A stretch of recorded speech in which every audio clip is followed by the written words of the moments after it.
जय हिंद, वंदे मातरम। दोस्तों बहुत बहुत स्वागत है आप सभी का न्यूज इंडिया में। और अभी तक आपने इस वीडियो को लाइक नहीं किया तो लाइक कर लीजिए, और चैनल पर नए हैं तो चैनल को सब्सक्राइब कर लीजिए, साथ में बेल आइकन भी प्रेस कर लीजिए और वीडियो को ज्यादा से ज्यादा शेयर कीजिए। और आप किस राज्य शहर से न्यूज को देख रहे हैं कमेंट में जरूर लिखें। तो चलिए बढ़ते हैं खबरों की ओर। जी हाँ, आपको बता दें कि हिमाचल प्रदेश के मुख्यमंत्री सुखविंदर सिंह सुक्खू ने रविवार को अपने कैबिनेट का विस्तार किए हैं। मंत्रिमंडल में शामिल हुए 7 नए मंत्रियों को राज्यपाल ने पद और गोपनीयता की शपथ दिलाई है। इससे पहले मुख्यमंत्री सुखविंदर सिंह सुक्खू और उप मुख्यमंत्री मुकेश अग्निहोत्री ने ही शपथ ली थी। जी हाँ, हिमाचल प्रदेश में कांग्रेस की सरकार बनने और सुखविंदर सिंह सुक्खू के सीएम पद की शपथ लेने के साथ ही कैबिनेट को लेकर कयास लगने शुरू हो गए थे।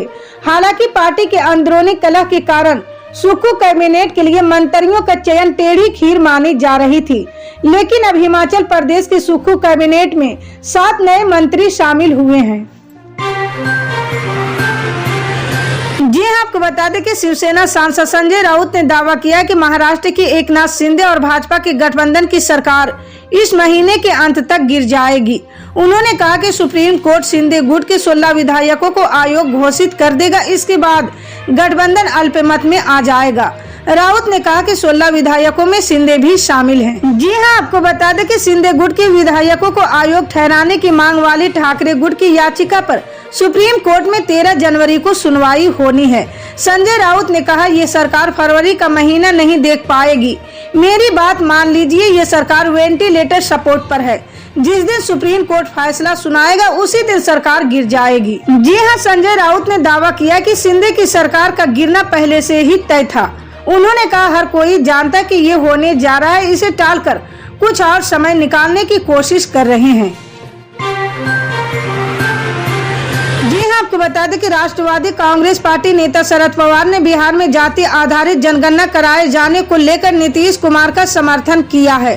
शरद पवार ने कहा कि हम भी कई वर्षों से राज्य में जाति आधारित जनगणना की मांग करते आ रहे हैं। एनसीपी नेता ने एक प्रेस कॉन्फ्रेंस के दौरान ये बात कही है। जी हां, बिहार सरकार ने बीते साल 2 जून को राज्य में जाति आधारित सर्वेक्षण को मंजूरी दी थी। शनिवार को ये सर्वेक्षण शुरू हो गया। 2 चरणों में किए जाने इस सर्वे में जाति आधारित संख्या का पता लगाया जाएगा। हालांकि इसे जातिगत जनगणना नहीं कहा गया, लेकिन ये साफ है कि इसमें जाति संबंधित आंकड़े इकट्ठा किए जाएंगे। जी हाँ, आपको बता दें कि मध्य प्रदेश के सीएम शिवराज सिंह ने कहा है कि कामयाबी हाथों की लकीरों से नहीं बल्कि माथे के पसीने से मिलती है।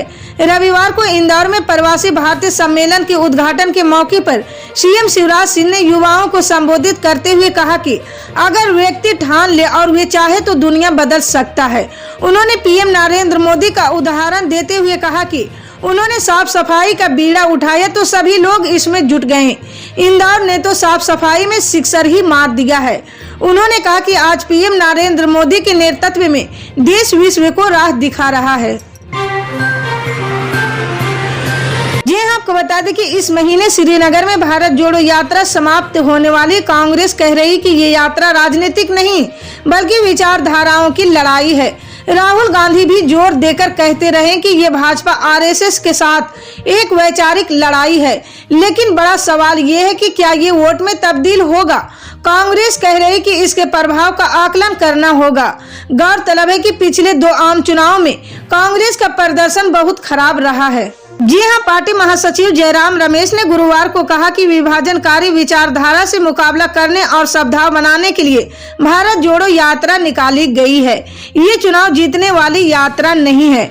उन्होंने कहा कि मुझे लगता है कि हमें देर हो गई है, क्योंकि हम चुनाव पर अधिक ध्यान केंद्रित कर रहे थे और ये यात्रा पहले निकाली जानी चाहिए थी, क्योंकि ये विचारधारा की लड़ाई है और आरएसएस द्वारा फैलाए गए नफरत की जहर को बेअसर करने में सालों लग सकते हैं। जी हाँ, आपको बता दें कि राष्ट्रीय राजधानी दिल्ली समेत भारत के उत्तरी और पूर्वी भाग में हाड़ कांपने वाली ठंड ने लोगों को बुरा हाल कर दिया है। लोगों को घर से निकलने की हिम्मत नहीं हो रही है। कई राज्यों में बच्चों की सुरक्षा के लिए स्कूलों को बंद करने का आदेश दिए गए हैं। देश के कई राज्यों में ठंड की वजह से लोगों की मौत की खबर भी सामने आ रही है। कानपुर में ठंड की वजह से हार्ट अटैक पड़ने से 18 लोगों की मौत हो गई।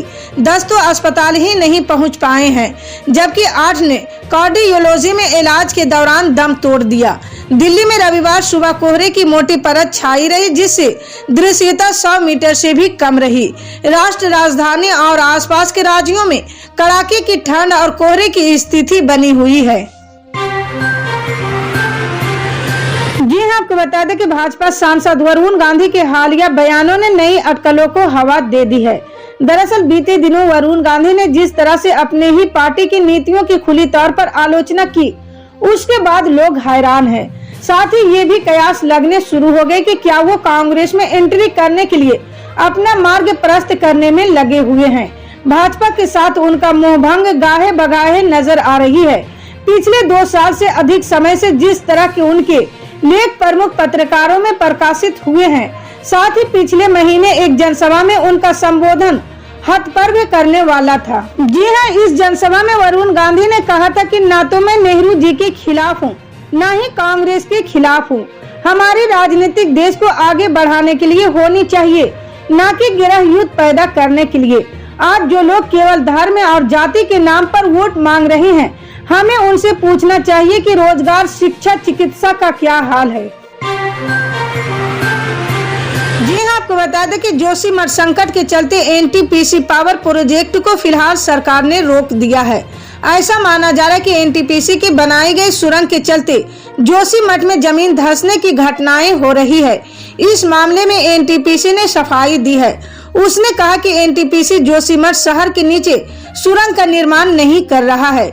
इस सुरंग का निर्माण टर्न बोरिंग मशीन से किया जा रहा है। मौजूदा समय में कोई भी ब्लास्टिंग का काम नहीं किया जा रहा। एनटीपीसी पूरी जिम्मेदारी के साथ कहना चाहती है कि इस सुरंग की वजह से जोशीमठ की जमीन नहीं धंस रही है।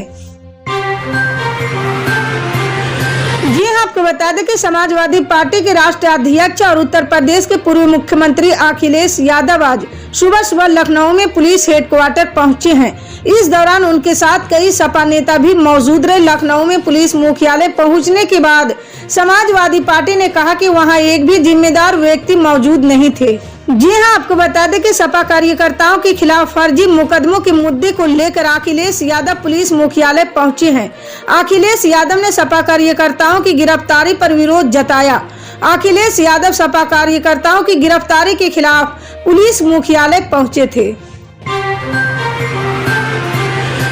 जी हाँ, आपको बता दें कि भाजपा गुटों के बीच पार्टी पद को लेकर विवाद में एक दूसरे पर कुर्सियां फेंकी गई है। इसका एक वीडियो भी सामने आया है। दरअसल तमिलनाडु के श्रीवंदियम, शंकरपुरम और कल्लाकुरुची निर्वाचन क्षेत्रों के लिए शक्ति केंद्र पदों की अनुमति देने के लिए शंकरपुरम के एक वेडिंग हॉल में भारतीय जनता पार्टी की बैठक बुलाई गई थी। यहां बैठक के दौरान कल्लाकुरुची जिला भाजपा प्रमुख ने कथित तौर पर शक्ति केंद्र के सदस्यों के नामों में बदलाव किया था। यहाँ इसको लेकर अरुण रवि और वेस्ट यूनियन सचिव रामचंद्रन के समर्थकों के बीच बहस हो गई है। इसी तरह की पल पल के अपडेट जानने के लिए जुड़े रहे हमारे न्यूज इंडिया के साथ। मिलते हैं अगली बड़ी खबर में, तब तक के लिए जय हिंद।